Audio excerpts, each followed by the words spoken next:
Welcome back to the podcast, Children of the Popcorn. It's the Baron here coming to you from his dungeon deep in his castle. We've got a wonderful film here to talk about today, but who else have we got? And I see a new face as well, so please introduce yourself, folks. That's me, Ginois. I am back again. I only done a few with you guys, but enjoy coming back. Why not?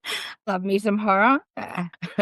And this is Mr. Popcorn. Hello, children. You can't see it at the moment because I have a friendo behind me, but I'm in a white room. It's blinding white. It's very THX1138, or the white room, which is the new phrase for when you're on stage and you completely blank. Your lines go bye-bye. It's called the white room now. So that's where I am. And most importantly, all the way from Perth, thank you very much for joining us. Please introduce yourself however much you would like, our guest, and maybe we will see them again in the future, hopefully all going well. Please introduce yourself. Hi, I'm Vanessa. I play Perth's own horror host, Soxy the Salacious Spectre, and I'm so happy to be here today. Thanks for having me. Cool. Nice intro. Nice name as well. Nice name. We love our gimmicky names, so that's good. All right, Baron, over to you. Oh, thank you, Mr. Popcorn. Greatly appreciate it. So today we are here to talk about a wonderful new film that's out at the cinema called In A Cornfield. We've got Friendo the clown there behind me. We've got the Friendo, I think, behind Mr. Popcorn, and we've got Ginois' a lovely little dolly family. Now, we've all seen the film, I presume. So now, for those people that aren't aware, Clown in a Cornfield has only just been released, and it is based on a book. I think there might be 3 in the series from what I've seen, and it is actually a young adult novel, which is interesting because the film certainly didn't shy away from adult kills, so to speak. So, but what are people's initial thoughts on the film? Anyone want to go first? I will. Yeah, because I was one of the first to go and see it. At first, I didn't know much about the film when I first went there. G and I went there for Studio Canal, and I was lucky enough to have gone and seen the preview screening of it. So there wasn't a lot going on about it, even in the trailers, didn't know a lot. And once the film started, I was like, what's going on here? I just wasn't. At first, I was like, I'm not getting what the concept here is. It seemed at first very almost cheesy, like, very stereotypical characters. And then I started to learn as we went through that this was all this vibe, these teens, this idea was all contrived. And I started to get into it, and I started to really enjoy the film and step away from my first preconceived notion of it. So that's my cool. Yeah. Very similar feelings there, Georgina. I was like, okay, this is a movie so far. Yes, I've seen this before. Set up new town, running away, country town. I think you're going to find peace and harmony. No, that doesn't exist anywhere. And there were very stereotypical characters going on and whatnot until, yes, at a certain point where you start clocking, this is a bit weird, starting to verge into Twin Peaks territory a little bit with the adults here. Yeah. And then you're introduced to the concept of friendo, and then certain reveals start happening and you start to cotton on what the versus is of this film. Yes, and we'll get into that. This is making a statement about generations, and I cottoned onto that pretty much about halfway through and went, oh, okay, I get it. And once I got it, and then the horror and the comedy pretty much in tandem came out to play. Second half, all in. Okay. Vanessa, what say you? I thought it was very funny. I really enjoyed the comedy aspect to it. It's actually inspired me to go and read the book. I'm about halfway through it at the moment. Oh. It's a fairly faithful adaptation from what I've read so far. A few of the kills have been changed a bit, and the book doesn't have the comical aspect, at least so far, but I really enjoyed it. Fantastic. So, what are the kills? The kills have been changed are they less gratuitous in the book, or are they more gratuitous in the movie? They're just different. So it's different setups. I don't want to give away too much. Sure. Yeah, I like because that's interesting what you said, Baron, about this being a young content. It's rated R. The movie's rated R. Yeah, which surprised me when I realized that it was from a YA book. Yeah, exactly. I was talking like Goosebumps level, or a little bit like, more than yeah, it's a little more grown up than Goosebumps. Yeah. Yeah. Okay. So you're talking children's books, I think. like the legitimate young adult, demographic of 18 to 25, not 13 to 30. Would you say, Vanessa? Yeah, I'd say so. I get Yeah, you. late teens on, I would say, based on what I've seen. Mm. All right, well, let's do a little bit of just sort of the admin chat of the Clown in a Cornfield. So this has just been released at the cinema. We won't be going too deep into the plot because obviously it's still out. We don't want to spoil it for anyone. That's why it was difficult to find the pictures that I've got here because everything had spoilers in the background of it. So I thought I'd better not. Oh, right, yeah. But Clown in the Cornfield, directed by Eli Craig, who we would also know from Tucker and Dale versus Evil. And I've heard rumblings that there's a sequel to that film coming out called Tucker and Dale versus Aliens. I've heard that but as well. Yeah. I have no proof of that, but that would be cool. Yes. Question: have we all seen that movie? Yes, indeed. Yes. I need to see it then. I'm the only one. Oh, you Yeah. haven't? Oh, okay. You didn't say Yeah. that. Like, you Yeah, it seems to be very popular. Yeah, Lots in the way of people like it comedy across horror. the board. Yeah. Okay, I'll check it. And it would have helped you with this a lot because you would have Yeah, I know. understood where the Yeah. comedy is coming Yeah. from. Mhm. But All good. So the thing that Eli Craig does really well is that mix of comedy and horror. So we've got Clown in the Cornfield, we've got Tucker and Dale versus Evil, and we've got another film that he did in 2017 called Little Evil, which once again was I have seen a sort that. of horror thing. Yeah. So yeah, It was- you're not a fan? Of Little Yeah, it was Evil's alright. okay. It was okay. It was okay. Yeah. Yeah. I've seen it once, so yeah, it's not as good as Tucker and Dale. Yeah. but, No. by any means. But, So the writers of this, Carter Blanchard, Eli Craig, who's the director as well. Carter Blanchard did Independence Day Resurgence and a film called Haven, which looks kind of interesting. I might have to track down. And the other writer is Adam Cesar, who also did last night Terrence Lane's Ghost and Ghost Game, which are both horror-y kind of projects, which look kind of interesting as well. So I might have to track those ones down. It was produced for this year, obviously, because it's just out now. We've got Katie Douglas, who plays Quinn, the final girl, so to speak. Aaron Abrams, who plays her dad, Dr. Glenn Maybrook. I really enjoyed his character. I also liked the fact that he wasn't the usual horror trope stupid dad. Like he had some control over his own destiny in this film, so to speak. Yeah, true. Mm. I think they started him that way, though. They started him like sort of Yeah, they did. atypical, and then his character grew as we went through the film. Which, I mean, yeah, he was placed as a doofus dad automatically. He's don't go with that boy, like Yeah. And Eric B listening to 80s rap and rapping along badly in the car. Just classic stuff. And also Eli, that track was out in 1997, the Eric B and Rakim one. Sorry. Have to say it. Anyway. But maybe she was just like, she didn't even know what era his music was from. I guess. Yeah. Yeah, true. I'll go with that. Old stuff. It's just old. I'll go with it's just a small thing. It's just I know. Okay. I like that little Now, thing. at this point in the cast list, we've got Carson McCormick and Vincent Muller as Cole and Russ. Do we want to avoid any spoilers? Yeah.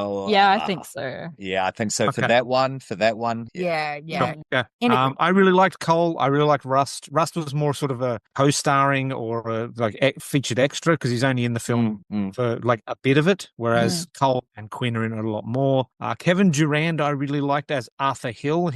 And Will Sasso as the sheriff, amazing. So yeah, Kevin playing the town oligarch and Will Sasso playing the sheriff, they were perfectly cast. Absolutely. If I could have 30 seconds on Will Sasso, absolutely love the dude. If you don't know him, he is a comedy legend, a Canadian comedy legend. Back in the day, he's most famous for being on Mad TV. If you're a comedy podcast fan, he created the 10-Minute Podcast, which is one of the most hilarious things in the world. And he's on a bunch of comedy podcasts. He was for a while. He most recently did Dudesy, and Dudesy was a podcast curated by an AI, and having two comedians, very smart comedians, basically duke it out comedically with an AI was hilarious.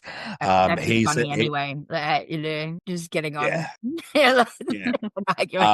If you are into comedy and you don't know of him, seek him out. He's not as known as much as he should be, but he has been a legend for a long time, and I was very happy that he popped up in this movie. Thank you. Yeah, cool. He's very good in the spin-off to Big Bang Theory, which is called Georgie and Mandy's First Marriage. He plays the dad I've heard of that, yes. of the Okay. family, so he's very good in it. I not hear these things, so yeah. Kevin Durand, people will recognize him from the X-Men films where he plays the character who ends up being called the Blob. He was also in Abigail, Lock and Key. He's been in a bunch of stuff. Woo Assassins. He's a really good character actor, and I think he played the oligarch really well in this. Then we're down to sort of the kind of also-rans. We've got Cassandra Potenza as Janet. We've got Verity Marks as Ronnie. We've got Io Solanke as Tucker, and we've got Alexandre Martin Deacon as Matt. So those are the YouTubers, the group of teens that. Yeah, that's right. Yeah. The only other person that kind of stuck out to me throughout was the teacher character, which is Bradley Sawatsky, played Mr. Vern. I really liked his creepy teacher. That was some really good work by Bradley there. And he's the only other one with a few more horror links, like he was in The Grudge, Channel Zero. Like he's got a bit more horror in his back catalogue. Yeah. Dark Harvest, yeah. Creepy man. So yeah, very, very hard trodden on by straight away. You knew he did not like the students, yes. Well, that was for the whole town, wasn't it? You knew straight away it was just like, what's your deal? What is wrong with these adults? Like that definitely fed us this idea straight away that it's like everybody's coming down really hard on these kids quickly, and it just sort of hit it really. I know they were meant to be like burnt down their main factory or whatever. What was it? The Bay. What was the factory's name? It was. Well, I've got it here somewhere. Bay Pen. Yeah, the Bay Pen factory. Yes. So this was meant to be the underlining reason why they didn't like these students, but it was sort of like all the adults were definitely quite. I don't know what's going on with these people from the beginning. Yeah, they don't. Sorry, after you, Baron, please. I was going to say, I was getting a real sort of Scooby-Doo crossed with Hot Fuzz feeling from the film. Yeah, that's I can see way of putting that. Yeah, there was something you just couldn't put your finger on, and then it sort of revealed itself. You're like, well, there you go. Yeah, because so that's that. I couldn't find an accurate budget for this either. It was everywhere I looked at the numbers. I know. It was made for $1 million. Was it? Okay. Yeah, well, I think $1 million for that. 3 point something. Yeah, it's triple. It's tripled its budget. It's tripled its budget again. And who distributed it, Baron? It's produced cinematography, release date, Shudder and RLJE Films. Yeah. Okay. Just curious. Yeah. Okay. Again, so they're children. This is another example that horror makes a lot of money. Yeah. Horror is popular. Horror is successful, and $1 million is nothing. Yeah. That's basically they're like, it's an independent production. It's the equivalent to student films. You know, have you got $20? Can you buy them lunch? Can you buy the actors some coffee? Yeah. Literally. We'll pay you back. Literally for a major motion picture, for sure. Which is really good. Now one of the things that we try and do on the podcast when we've got someone new on or a guest is we've got a couple of questions that we'll run through. So I might put these to you if that's okay, Vanessa. Sure. So what was the horror film you saw way too early? Oh boy. I mean, it's a thriller, but I guess I could say Jaws. Yep, same as mine. Yeah. And I kind of have Jaws and Rocky Horror Picture Show sort of in the same sort of time frame. Yeah, me too, actually. Yeah. I think every parent wanted to show you Rocky Horror Picture Show, right? For some reason, that's going to be age appropriate. You grow into it. That is true. That is true. Yeah. What's your favorite movie monster? Oh, favorite movie monster? It would have to be the Gill Man. Gill Man? Nice. Yeah. Okay. All right. Very Good call. nice. And if you were in a slasher or a post-apocalyptic zombie film, would you die immediately or would you last? Oh, I think I'd be a zombie from the beginning, honestly. Okay. Had a choice? That was no hesitation. I just lack of confidence in my skills. Bite me. I feel like I probably end up like you. If you were to become a slasher, what would your mask be and what are you getting revenge for? Oh, that is a very good question. You put me on the spot now. Have a think about it. Yeah. We'll revisit it at the end of the podcast. Okay. That's a good question. But yeah, what would your mask be and what would you be getting revenge for? Yeah. Okay. All right. So now we're not going to do the plot of this, children, because it's still out of the cinema. Go and see it. I would definitely currently, would we all say that it's worth seeing? Yes. Absolutely. Yeah. Yes, absolutely. I And- really do hope that we end up getting adaptations of the sequels of in the book series just based on the titles themselves. The second film is called Friendo Lives, and the third film, the book, my apologies, which I'm quite excited about, is The Church of Friendo. Oh, Oh, okay, come We're on. gonna Yeah. start a cult, right? Well, the yes. Yeah. everything's they've got been to. a cult. Yeah. Okay. Is there a danger? Oh, sorry. Go on. No. No, after you. I was going to say, is there a danger that if they get given a bigger budget, that they're going to mess with the beauty of what they've created in this first film? Ooh, possibly, but I hope not. Okay. I hear you, Baron. I hear you. Like, Terrifier did it. No. Yeah, and like Terrifier started off with a pittance of a budget, got Sure. way more money. Eli Craig seems like a guy who knows what he likes. He's got a definitive style. Yeah, well, you saw his style go from Tucker and Dale to this. Yeah, Yeah. yeah. So I think there's a high possibility that it will keep its wits about itself. And it's not his first rodeo either. You know, it's like he's made feature films. He's made successful films before. So Yeah, it's, sure. you Yeah, know, it's yeah. gonna go to my head now, and I'm gonna sell out. Like if that was gonna happen, he would have done that. We would have Dale and Tucker pillowcases. You know, it's like why we have. Yeah. We almost ended up with the Dale and Tucker TV series, but it was unfortunately cancelled. Yeah. I Oh, would- really? Yeah. Okay. Is Mr. Eli Craig Canadian? Just a question. He's got that vibe. I don't know. I'm gonna Google that. That's a good. Let's have a look. I've got him open Nice. here. No, he's American. He's American. Okay, He's American. okay. Oh, Any he's other? Sally Field's son, Oh wow! There you go. son of the Okay. flying nun. Okay. They're all related, aren't they? Fine. He's They're all grown up in related. Hollywood. He gets it. He knows what's going down. Like he's grown up around all of the film Sure. industry. Sure. Yeah. Again, it's But- not me. Yeah. People's favorite kill in this. I really like the one in the cold open with the pitchfork coming up out of the corn. I really like that one. Does anyone have a favorite kill? I'm going to have a think. Someone go out. Someone else go first. I have to think. Oh, well, me too. What do you think the kills? I don't know, go through my memory bank and think about all the kills that actually happened. Yeah, threw me under a bus. I love I don't really call it more of a kill, but when the doctor is in the, I guess, exam room with one of the friendos and taking care of the hand that got shot off. I love that whole sequence. I love how Yeah, me that turned too. out. So I wouldn't call that a kill, but it's definitely kind of messy. So I'll throw that down as my sticky moment. Sure. For Okay. the film. Yeah. So let's see. I've got a little bit of a list here because I was the only one in the cinema Yeah, seeing this. Yeah, run through. So I was actually taking notes, which I never have my phone on during the cinema, but because I was the only one in the theater, I wasn't annoying anyone else. Oh, that's So we've got first guy gets killed. There's the plastic wrap on the floor of the bedroom. Oh, I've And- got mine. Yeah, cool. Yeah, see, Okay. I didn't enjoy the first kills. I thought, Okay, no, may I? let's see good kills here. We're gonna see these cutaways and just gonna see some blood splat up against the wall. And I'm like, this is gonna be almost a PG kind of film for an R-rated film. But then, Yeah. You had one, Mr. Popcorn? The jock, the spotting, Oh, spotlight yeah. road. Oh. Yeah. Yeah.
I was very really glad good. he died early on. Yeah. Never I liked think his you don't like characters. exercise. No, I don't like jocks. Yeah, Exercise I is don't. fine. I yoga all the time. I just do not like jocks. And he was set up to be killed Yeah. and set up to be killed in a bro environment, in a bro fashion. Beautiful. I love that kind of thing about the entire teenagers in general, to step away a bit, that they Mhm. set them up as just these typical, like every movie we've ever seen. We had the jock, we had the nerd, we had the mean girl. Mean We girls, had, yeah. like, you know, so usually these people would be on all segregated kind of groups, but these guys were Yeah. all together. And that was one of the first things I kind of noticed. I'm like, why are these people friends? There's no reason for these Yeah. people to be friends at all. No. And I think it was just playing on all those stereotypical groups that we would find in that high school environment, which I did. Yeah. Which is interesting because basically the gimmick's not a nice word for it. The setup for this movie, it's a generation war, essentially between Generation X and Generation Z. Yeah. Now the character types, which are almost tropes that are represented in this movie, which Georgina just pointed out, they've been shown on screen since pretty much The Breakfast Club. Yeah, exactly. Yeah, you know what I mean? So you've got these Gen Z representatives based on these character foundations that were pretty much set in place since The Breakfast Club. So I guess my question is, did the generation war presented in this movie, did it work? Was it conveyed successfully, clearly, with a pointed, clear message? Did you relate to the message? Did you relate to the characters? Do you relate to the generation war, which is happening now? I mean, war's a heavy word, but you get what I mean. Well, Yeah. I think by the fact that these are all those clearly segregated characters in general, that the nerds didn't hang with the jocks and the mean girls didn't like the nerd, blah, blah, blah. But them being all together showed us that there was a bigger enemy. There was somebody else that was the bad guy. They're all together because somebody else is what we're fighting against. And it gave me that straight away. It gave me that, you know, we are together, even though, you know, your enemy's friend is, you know, that kind of Yeah, vibe. well, that, Godfather. Yeah, vibe, yeah, yes, yeah. yes. So we hang together because, you know, we're fighting against something together. And the way they accepted twins straight away, that doesn't happen in those storylines. These people don't do that. They throw an egg at their head, they do something. It's always mean, and then they find their way. But it's like, oh, come in and be with us. That was weird to me. That, you know, they were us against them. Yeah, for sure. I really liked how they showed the difference in like the technologies as well, how like the kids had no idea how to use a stick shift or an old rotary phone. A rotary phone. I love that she almost got that phone to work and then she just ran away. And my favorite kill was definitely the bit where they throw the severed head and the girls think that they're getting corn syrup on each other. Yeah. And that's the jock's head. That's the jock's head. Yeah. Really good. Yeah. I quite enjoyed the room full of Brendo costumes and boxes. That was really nice. I like all those sort of things in general, like mannequins and which one's moving. Or, it's going to be the sheets over things. You know, which one's going to be the thing that moves. I think that played out so many times, but it works so well. So just keep going. Okay. So they brought the kids together nicely then to go against the oppressive force, which is the old people in this movie. Flip it around. What did you think of the old people versus the young people? What they had to say about the air quotes young people? How did you think? How did you feel about Gen X in this movie? They're just old we're not well represented. No, not really. They're awful. Really. Terrible, murderous people. Or Gen X. Why can't it just be the boomers? Let's keep making fun of them. Yeah. They're old. They don't know what they're doing. They've skipped over. They've skipped over us since 1995 when we got the internet. You know, Gen X has just been quietly drinking wine away. They're not paying any attention. But lately, it started to come out, and I blame Billy Corgan of the Smashing Pumpkins. He's been doing it. That's his fault. But I think it is very Gen X, and the fact that because we don't care, we have that kind of generation of. I think The Simpsons put it best back in the day. It was like we suffer from nor highs nor lows. You know, how does that feel? That's our kind of apathy. It is, you know?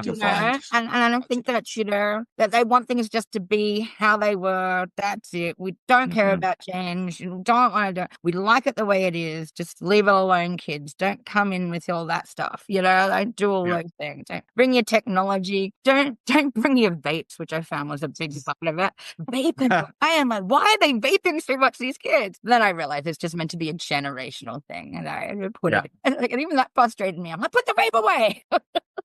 Yeah. Because the whole generational gap thing, I mean, it's a construct. It's a marketing construct, essentially. Yeah. You know what I mean? Set to divide us and make us buy shit we don't need. Thank you, Fight Club. And she points it out, Quinn, very well at the start. Do you realize the 1980s is the same length of time to the 1940s for you lot? The 1940s? Are we watching, hey, you dirty rat, Kidney Lacey films and listening to, come on, my baby, come on, my ragtime girl. No, we are not listening to that. It's scary when I hear those kind of examples. Yeah. I mean, I think even the town itself showed that kind of apathy, like you said. It's like, it's falling apart. It's dried. Like you see the neon lights behind. No one's fixed that bulb. No one's caring. No one's giving a damn about even fixing infrastructure. Just nothing. We just want it left alone as is. Yeah. It doesn't matter if it looks a mess. We just want it left alone. Stop it. Which was interesting with this movie because the 90s have been going through this on vogue, a nostalgic boom lately. But this showed the 90s as a forgotten wasteland. Do you remember these times? Wasn't it sad? How did we feel about Somebody's mad at the 90s.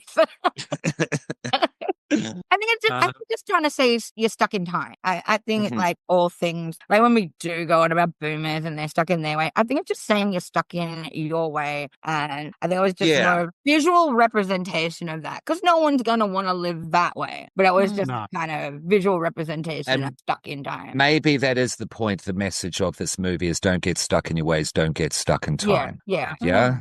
Because it did attempt to balance between the points of view of the dueling generations. Yeah, exactly. Yeah. I did find myself wanting to see one, like a prequel, like the 30s or the 60s or the 90s. Like I wanted to see one when of the hippies came in and stuff like that. Yeah. And then 90s, hey dude.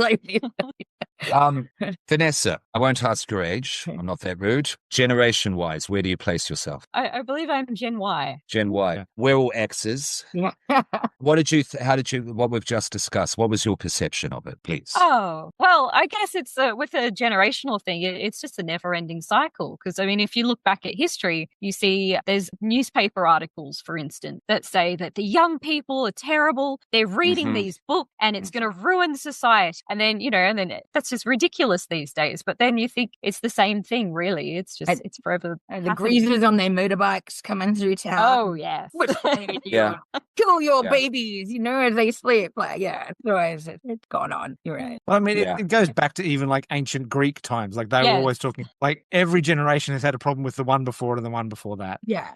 This is not a new thing, but it was really nicely put together in this film, I thought. Yeah, I thought so, which was a pleasant surprise. I was not expecting that at the end. I was not. Do we think, did this film need a werewolf? Every film needs a werewolf. It's just a random werewolf. She'd pop up somewhere. Like where? I didn't think it needed one. Like some horror films improved by the addition of a werewolf. I don't think this one was. No, I don't. But anyone else think it needed one? Can we get a werewolf friendo hybrid? Oh, someone talk to the asylum. Yeah. Yes. A friendo get the new rode. director of the film, right? And he takes it in a new way. A friendo rode the werewolf like a hellish steed. Yeah, that could also be cool. Like a Jason in outer space kind of vibe. Yeah. And what did we think of Friendo itself? I liked the design. I thought it was good. So it was that suitably creepy clown thing. Yeah. There was obviously a design change in between the giant Friendo that they had in the parade and the costumes that they had in the Friendo warehouse. Yeah. So the one in the parade wasn't as creepy as the costume. I like that it was like these old versions of, we call it brand spokespeople, like Terry the Tiger or, you know, any of those Mascots. things. Yeah. And you've taken that and you've sort of bastardized it in a little bit and made it creepy. Yeah, I like how they spun it on its head. And I guess it's because of the teens and what they were doing. They were just, you know, manipulating it because of what they had been doing, because they were trying to mess with it. And then so they were taking that and using it against them, because they kind of created the character, didn't they? The bad guys.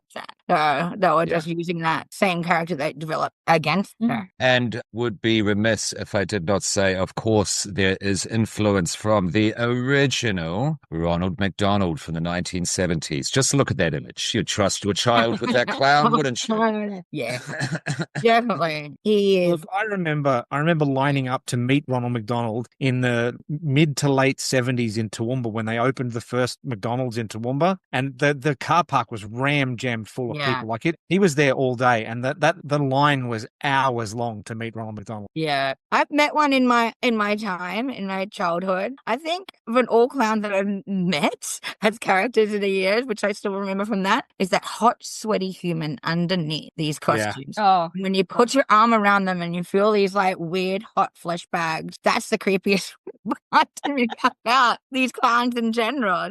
It's just this poor human overheating in the sweat.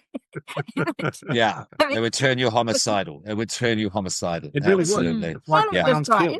It makes it. They're gonna be a horror icon, right? I also kind of about the whole that we were talking about corn syrup in general. Yep. It's such an old world idea that I don't know. For me, it's like, you know, the whole sugar fad, the whole sugar phase, the whole killing of fat as an idea, and this was a whole sort of manipulation of the population to get into this corn syrup, and this corn syrup idea is dying. I feel like there was a bit of an underline there to this. Oh, very good.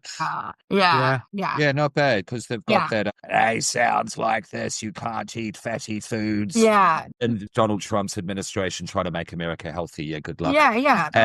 And a big part of the problem, as you are absolutely correct, has been corn syrup in absolutely all of their food. Yes, Turned into glucose syrup, et cetera, Yeah. et cetera. Yeah. The population back in the day got manipulated into Nice. the whole idea that they corn did. syrup was better than fats. Let's kill the fats. Let's make it low fat. Let's put more sugar in it.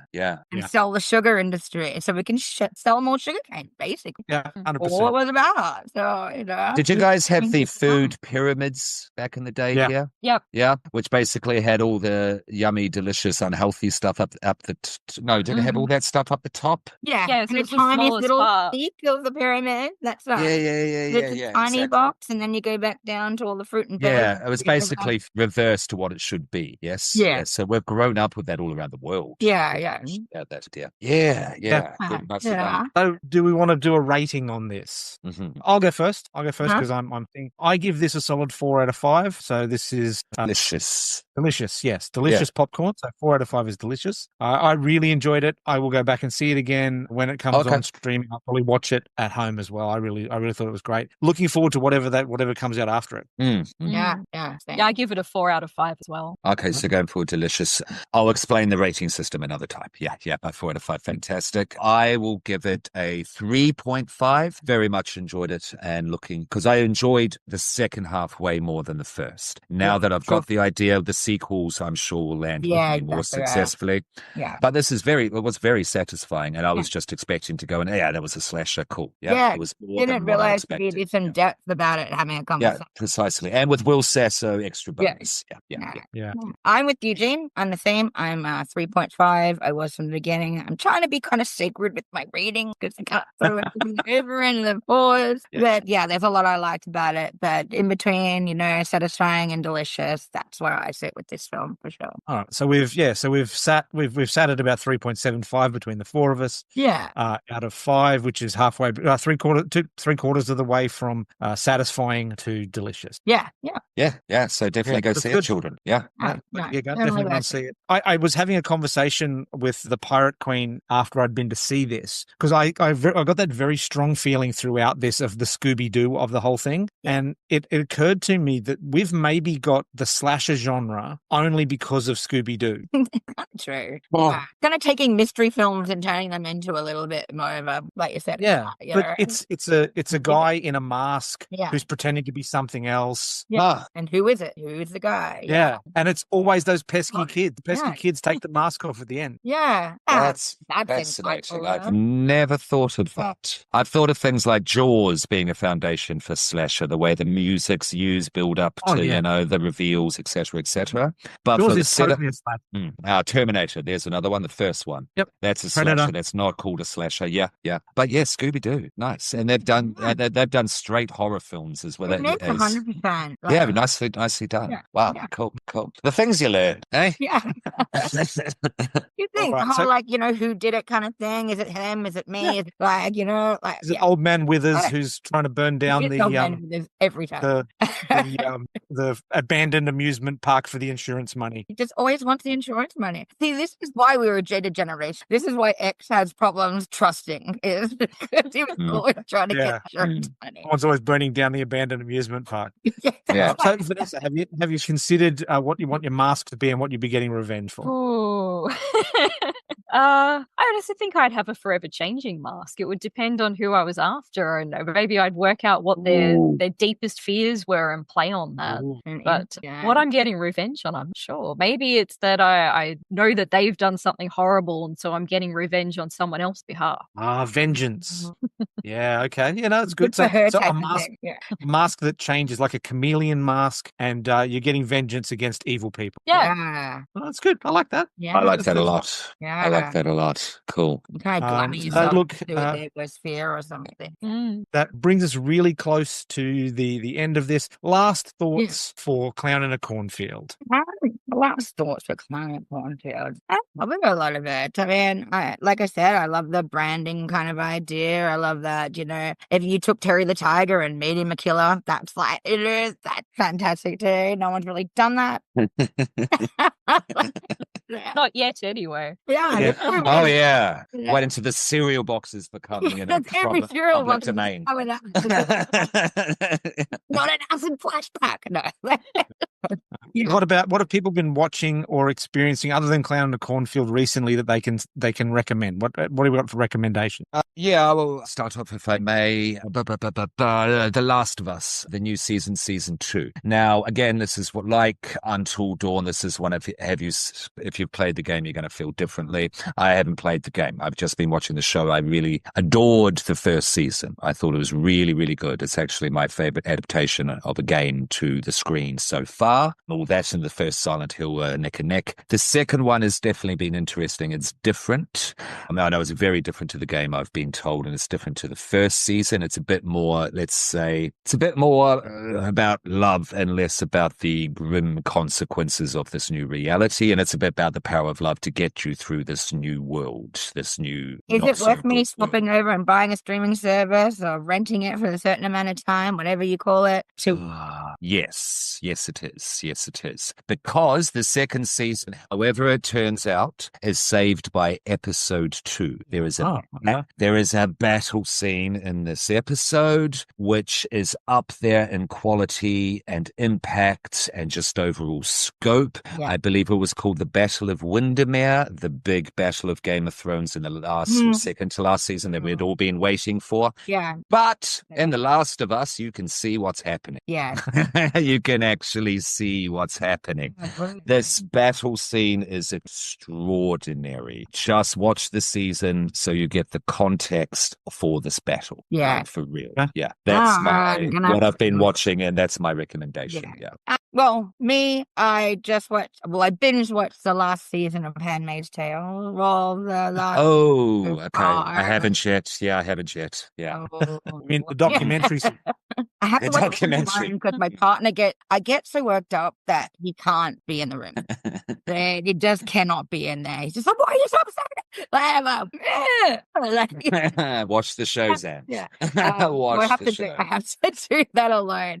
But great. Yeah. Definitely no spoiler at all for that. Just definitely. If you're satisfied, you're satisfied? Satisfied to this point. Hope we get another season. I'm not sure if that is on. No. I think they're going to do They're doing I've heard spin-off. spin-off. Yeah, that's right. So that's going to be, I think, like, how many of them features? Like, quite a few. It's like which is actually Margaret Atwood, who wrote the original novel.